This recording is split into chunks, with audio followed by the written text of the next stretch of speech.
No vídeo de hoje vamos aprender a calcular a impedância equivalente deste nosso circuito. Este é um circuito basicamente simples, um circuito em análise em corrente alternada. No canal já tem vídeos que explicam como analisar circuitos em análise complexa. Aqui iremos diretamente ao assunto.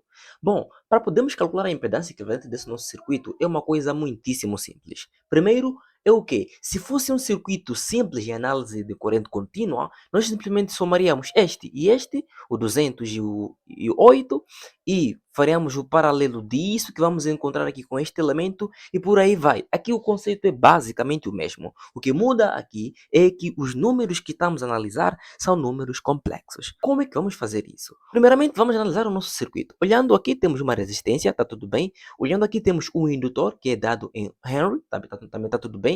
E aqui temos uma capacitância, que é dado em Faraday, mas aqui está em nanofaraday, então devemos remover este nano. E aqui temos o 100 ohms, está tudo bem. Aqui também temos um nanofaraday, devemos remover e deixar apenas o Faraday. Primeiramente quando estamos a analisar circuitos em corrente alternada, nós aqui temos uma reatância resistiva, que disse que a reatância resistiva no resistor é igual ao mesmo resistor. Então aqui temos o nosso indutor. Aqui temos uma reatância indutiva. E aqui não temos esta reatância. Basicamente o circuito aqui mostra que temos a indutância do circuito. A reatância indutiva é igual a W vezes o L. Este J simboliza números complexos. Pode ser o J ou assim como pode ser o I, que simboliza imaginário.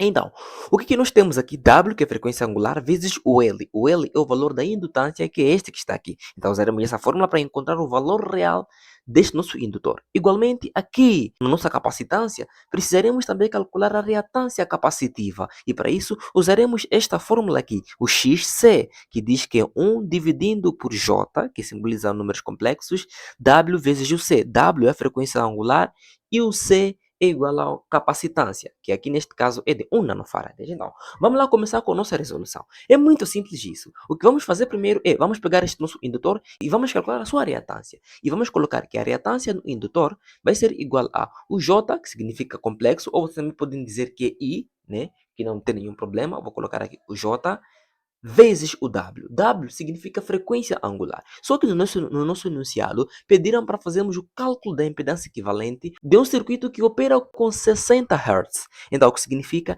que aqui precisaremos usar essa frequência de 60 Hz aqui. Só que aqui na nossa primeira fórmula não existe nenhum lugar que é para colocar aqui a nossa frequência. Mas o que devemos entender é que esta fórmula aqui tem um seu equivalente, onde a frequência angular, que é este W, é dado por 2π vezes a frequência. Por isso que reescrevemos desta forma, que é a nossa fórmula, onde tinha o W, nós colocamos 2π e aqui esqueci de colocar a frequência, né? Deve entrar aqui a frequência.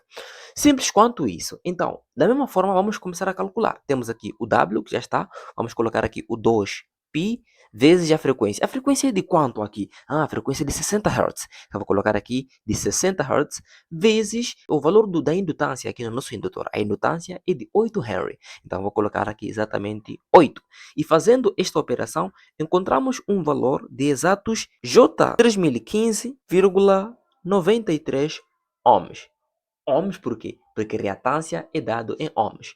Da mesma forma, vamos calcular agora a reatância capacitiva. E para calcular a reatância capacitiva, usaremos esta segunda fórmula aqui. Só que nesta fórmula, percebemos que temos aqui o W. O W é a frequência angular. E no nosso enunciado, ele não deram a frequência angular, mas sim deram a frequência, basicamente. Não a angular, mas sim a frequência da oscilação. Então, o que acontece aqui? Acontece que usaremos esta segunda fórmula, onde o W aqui já está substituído por 2π frequência, que é o seu equivalente. E aqui terminamos com a capacitância, que eu acabei esquecendo de colocar aqui a capacitância, certo?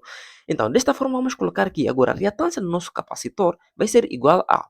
Lembrando que o valor que nós encontramos aqui é o valor que entra aqui no nosso indutor, certo? Agora, vamos calcular a nossa reatância capacitiva. A reatância capacitiva vai ser igual a 1 sobre o J, que simboliza o número complexo, porque toda análise em corrente alternada deve envolver essas variáveis complexas aqui. Então, vezes o 2π, vezes a frequência, que é de 60, que é essa que está no enunciado aqui, vezes a capacitância. A capacitância é de 1 nanofarad. E sabemos que 1 nano Faraday, este nano deve sair, porque no sistema internacional deve ser simplesmente Faradays.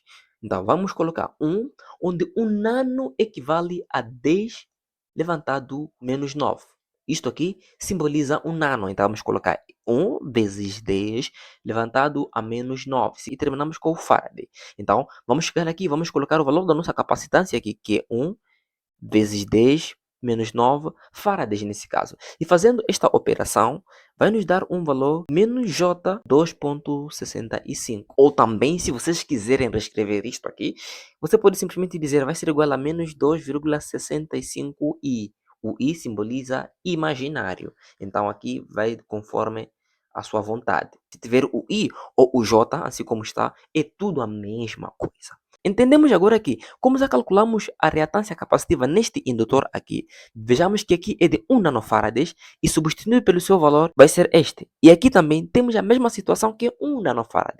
Então significa que aqui também já conhecemos qual é o seu valor. Agora que eu vou desenhar o circuito equivalente. Este é o nosso circuito equivalente, onde aqui temos 1 nanofarads e o valor de 1 nanofarad já calculamos aqui, que vai ser menos J 2.65 ohms. Aqui é 100 ohms, como já vejo ali o circuito. Aqui temos o valor da nossa reatância indutiva. E aqui temos agora o valor da nossa resistência, que é de 200. Aqui temos o valor da nossa reatância capacitiva de novo, mas como lembrando que o valor daqui é o mesmo valor daqui, significa que as reatâncias são as mesmas. Então vamos colocar aqui a reatância nesse capacitor, que vai ser menos 2.65. Prontos, então nosso circuito equivalente fica desta forma aqui. O que vamos fazer agora é simplesmente calcular o equivalente desse nosso circuito. E sabemos que quando estão em série dois elementos, nós somamos. E quando estão em paralelo, nós aplicamos aquela regra ali. Que regra? Vamos perceber quando estivermos já fazer o seu circuito equivalente. Então, primeiro vou somar o que estiver em série. Então, vou somar este com este, certo? E este com este também estão em série. Estes dois elementos aqui estão em série. Então, vou redesenhar o meu circuito equivalente. Somando isto aqui, nós não temos como encontrar um valor inteiro. Como é que vamos somar isso? Por exemplo, se eu tenho aqui o menos J 2.65 mais 100, a soma deve manter assim mesmo como está. Não terá uma adição específica aqui, porque sabemos que em análise de números complexos nós temos parte real e temos a parte imaginária. Por exemplo, AI, onde esta parte real vai simbolizar este 100, onde a parte imaginária simboliza este número aqui, que tem o J, ou que pode ter o I também, dependendo de como é que nós estamos a fazer a nossa análise, certo? Então, como é que fica o nosso circuito? Vou colocar aqui um quadrado, vou colocar aqui um quadrado, igualmente aqui vou colocar um quadrado. Nosso equivalente ficará desta forma, onde aqui teremos o 100 menos o J 2.65. Temos aqui a soma de este e este. Começamos pela parte real, que é 200, e terminamos com a parte imaginária, mais J 3015,93. Aqui vamos terminar com o nosso capacitor, menos J 2.65. Voltando para a nossa análise aqui, o que nós temos aqui? Temos agora esse nosso circuito equivalente. Por que eu coloquei quadrados aqui e eu não mantive os mesmos elementos? Olha aqui temos um indutor, aqui temos um resistor. Quando eu somo estes dois elementos, deve dar um elemento equivalente desses dois. Qual seria esse elemento equivalente na natureza? Na natureza não existe nenhum elemento que vai provir desses dois aqui juntos. Por isso nós colocamos um quadrado para simbolizar que este valor aqui é a soma desses dois. Porque eu não poderia chegar aqui e dizer que isso é um capacitor ou dizer que isto é um resistor, porque é a soma dos dois. Não sabemos exatamente o que é, porque lá dentro tem as duas coisas. Por isso nós simplesmente colocamos um quadrado para não cometer nenhum erro de chamar isso de um indutor ou de um resistor quando não é um resistor. É a soma das duas coisas. Por isso colocamos sempre em quadrados, certo? Agora o que falta? Vamos calcular agora o paralelo de este com este aqui. E lembrando, quando nós estamos a fazer esse cálculo de equivalente e não equivalente, sempre nossa análise tem que ser da direita para a esquerda. Por quê? Porque é assim, nossa fonte de tensão podemos considerar que está neste terminal aqui. Então devemos sempre onde não tem a fonte para onde tem a fonte de tensão. Assim faremos uma melhor análise dos circuitos para poder calcular as reatâncias ou as indutâncias equivalentes. Então vamos fazer a soma de este com este aqui. Na verdade estes dois estão em paralelo e sabemos que quando dois elementos estão em paralelo, usamos aquela regra. Por exemplo, o equivalente desses dois elementos paralelos, né, vai ser igual a, por exemplo, vamos chamar este de A e este de B. É uma analogia. Faremos o valor de A vezes o valor de B, a dividir pelo valor de A mais o valor de B. Isto é para dois elementos que estão em paralelo, que é no caso de este e este, ok?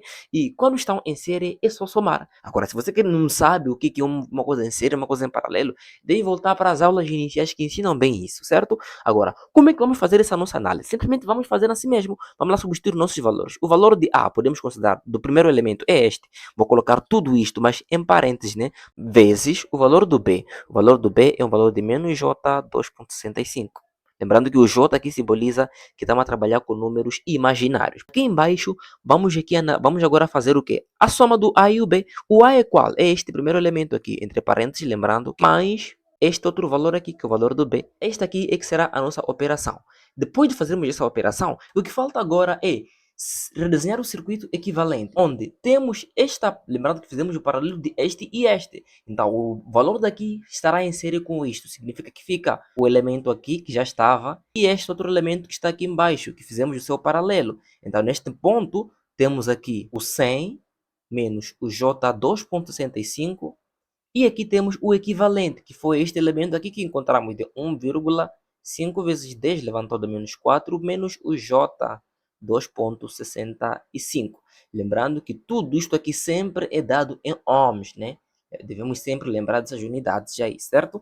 Então, depois disso, tudo isso está em série. O que falta é somar. Somar este valor com o valor que falta. Então, a solução era esta, certo? Então, vou fazer este valor aqui mais o valor que falta aqui é este. Posso colocar aqui entre parênteses só para dividir, que é de 100 menos o J 2,65. Depois disso, prontos. É só fazer a soma e no final de tudo dá uma impedância equivalente de 100,00015 menos o J 5,3 ohms. Esta foi a análise do nosso circuito. Espero que vocês tenham percebido. Dúvidas, lancem no comentário. Se tiver alguma coisa que vocês pretendem aprender ou que complica-vos ou que gostariam de compartilhar comigo e com todos os outros, coloquem aí no comentário que o próximo vídeo pode ser exatamente disto.